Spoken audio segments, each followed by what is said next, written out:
2013 प्रदर्शित झालेला एक भावनिक मराठी चित्रपट म्हणजे स्थानी। या चित्रपटात अभिनेत्री केतकी माटेगावकर आणि अरुण नलावडे यांच्या प्रमुख भूमिका आहेत। या चित्रपटाचे दिग्दर्शक संजीव कोलते यांनी केले होते। आजही हा चित्रपट टीव्हीवर लागला की प्रेक्षक वर्ग मोठ्या आवडीने पाहत असतात। परंतु या चित्रपटात काम करणाऱ्या एका पात्राचे खऱ्या आयुष्यात मात्र अत्यंत वेदनादायी मृत्यू झाला आहे। चला तर मग जाणून घेऊयात कोण आहेत ते अभिनेते व काय आहे सविस्तर माहिती। मित्रांनो, ते सुप्रसिद्ध अभिनेते होते डॉक्टर विलास उजवणे।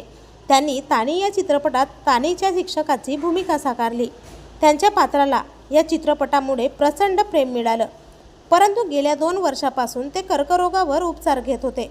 त्यांनी इंडस्ट्रीतील लोकांकडे मदतीचा हात देखील मागितला होता, मात्र कुणीही समोर आले नाही आणि जेव्हा समोर आले तेव्हा मात्र त्यांना खूप उशीर झाला होता।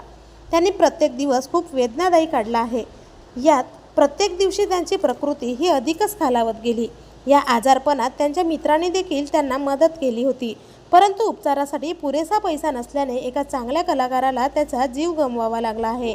त्यांनी कुलस्वामिनी, अकलेचे कांदे, तानी, ही पूर कोणाची यांसारख्या चित्रपटात आणि दामिनी, 4 दिवस सासूचे व वादळवाट या लोकप्रिय मालिकांमध्येही महत्त्वपूर्ण पात्र साकारले होते।